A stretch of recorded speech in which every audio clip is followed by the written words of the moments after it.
안녕하세요. 세상의 모든 돈을 복사하는 남자 도봉단입니다. 현재 비트코인은 중요 지지 포인트인 28K를 위협받고 있습니다. 현 시점에선 28K는커녕 27K도 지키기 힘들어 보이는데요. 오늘 브리핑도 집중해서 잘 들어주시길 바랍니다. 전년 대비 소비자 물가 지수가 8.3% 상승한 것으로 발표되었습니다. 지난 3월에 8.6%에 비해서는 소폭 하락했지만 여전히 1982년 여름 이후 최고 수준이며 다우존스의 추정치인 8.1%를 웃돌았기에 시장은 또다시 충격을 받았습니다. 미국 노동 통계국은 이번 발표를 하며 상승하는 4월 인플레이션이 소비자들을 벼랑 끝으로 몰아넣고 경제 확장을 위협받고 있다고 보고했습니다. 가격 상승은 또한 노동자들이 계속해서 입지를 잃는 것을 의미합니다. 물가 상승률을 감안한 실질 임금은 평균 시급이 0.3% 증가했지만 명목상으론 0.1% 하락했습니다. 지난 1년 동안 평균 시간당 소득은 5.5% 증가했지만 실질 소득은 2.6% 감소했습니다. 인플레이션은 코로나19 팬데믹 초기에 시작된 회복 과정에서 가장 큰 단일 위협이었으며 그 영향 가운데 2021년 경제는 1984년 이후로 가장 큰 단일 연도 성장률을 기록했습니다. 식료품 가격과 유가 상승이 중요한 문제였지만 인플레이션은 주택 가격, 자동차 가격 등의 여러 영역으로 확장되었습니다. 그런 와중에 이번에 발표된 CPI는 연준이 앞으로 큰 과제를 안고 있음을 단적으로 보여주었습니다. 특히 이번 CPI 수치는 휘발유 가격이 6.1% 하락했음에도 불구하고 높은 수치가 나왔다는 점에서 시장을 또 한 번 놀라게 했습니다. 시장은 지난 3월에 8.5 CPI가 팬데믹 시대의 인플레이션의 정점이 될 것이라는 신호를 찾고 있었기 때문입니다. 이번 CPI 경과가 예상치보다 높게 나옴에 따라 나스닥 100 지수는 제가 중요하다고 말씀드린 저항선을 뚫고 내려가기 시작했습니다. 현 위치에서 가까운 구간엔 확실한 지지선이 없다는 것이 큰 문제 중 하나입니다. 현재 하락세를 타고 내려가면 9% 아래쪽에 작은 지지 구간이 있습니다. 하지만 그 지지선마저 무너지면 미국 증시는 코로나 팬데믹 발생 직전의 상태까지 되돌리게 되는 시나리오까지 펼쳐지게 될 수 있어요. 만약 그런 일이 생긴다면 나스닥은 고점 대비 40% 이상 빠지게 되는 것인데 코로나 직후의 하락폭이 30%였다는 점을 고려하면 그 심각함이 어느 정도인지 체감하실 수 있을 것입니다. 코로나 이전 상태까지 되돌아가는 상황에 대해서는 말도 안 된다는 생각을 가진 분들이 많으실 텐데요.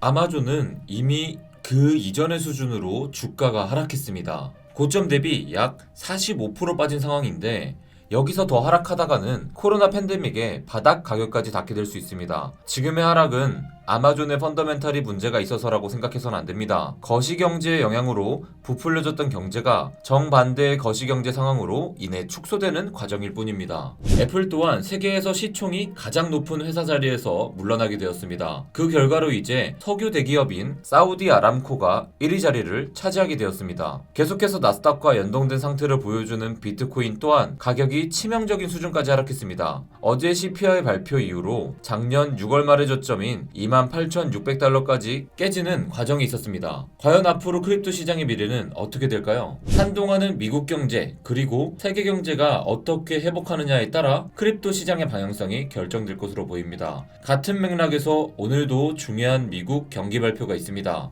한국 시간으로 오늘 오후 9시 30분에 실업 수당 청구 건수와 생산자 물가지수 발표가 예정되어 있는데요. 실업 수당 청구 건수는 미국의 고용 상태를 보여준다는 점에서 중요하고요. 생산자 물가 지수인 PCI는 CPI의 선행 지표라는 점에서도 중요합니다. 특히 이미 CPI가 예상치를 초월한 현 시점에서 미국 경제가 버틸 수 있는 상황인지를 판단하는 척도가 될 수 있는 점에서 실업 수당 청구 건수가 매우 중요한 변수가 될 수 있습니다. 만약 이번 실업 수당 청구 건수가 미국의 저조한 고용 상태를 보여준다면 연준은 물가를 잡기 위한 현재의 통화 정책에 변화를 가해야 될 수도 있습니다. 물가를 잡으려다가 미국 경제가 함께 무너져버리면 스태그플레이션이라는 괴물이 태어날 수 있기 때문이죠.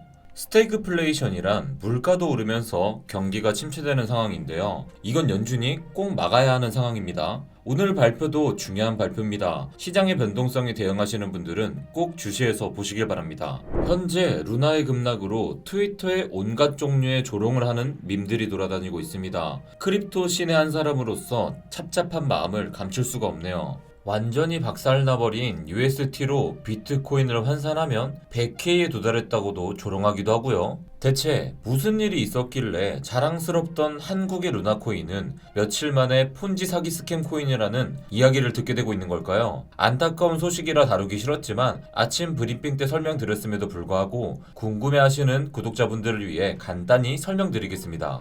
테라를 공격하기 위해 세력들은 10억 UST를 모았습니다.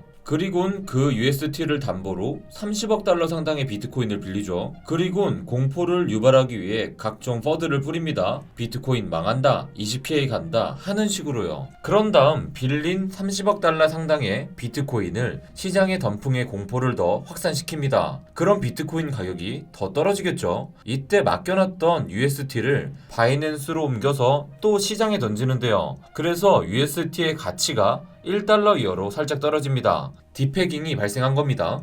루나 재단은 준비금으로서 비트코인을 축적해뒀는데요. 이 UST의 가치 하락을 막기 위해 어쩔 수 없이 축적했던 비트코인을 팔게 되었는데 이게 바로 세력이 딱 원하던 것이었습니다. 왜냐면 세력은 미리 비트코인에 숏을 잡아두었기 때문이죠. 스테이블 코인은 스테이블해야 의미가 있죠. 안정적이어야 한다는 말입니다. 스테이블 코인 UST, 즉 테라 USD는 1달러로 패깅하기 위해서 테라가 1달러 이상 올라가면 루나를 소각시키고 1달러 이하로 내려가면 루나를 추가 발행하여 1달러에 맞추려는 이 알고리즘이 있는데요. 바로 이것 때문에 지금 현 상황이 벌어진 상태이죠. 5월 11일 하루 만에 발행된 루나가 18억 개, 오늘 영상 촬영 기준으로 7억 개인데요. 이 엄청나게 발행된 양만 봐도 왜 루나의 가치가 뚝 떨어진지 아시겠죠? 휴, 다행이다. 나는 루나 안 사길 잘했다. 곤도형 까불더니 잘됐다. 하는 마음을 가지시는 분들 계신가요 혹시?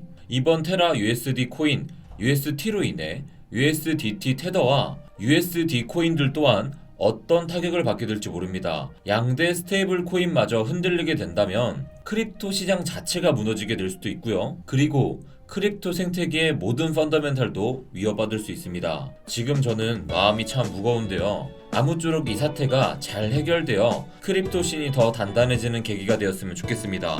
그럼 오늘 영상 여기까지 하고요. 내일 아침 라이브 방송에서 만나겠습니다. 안녕.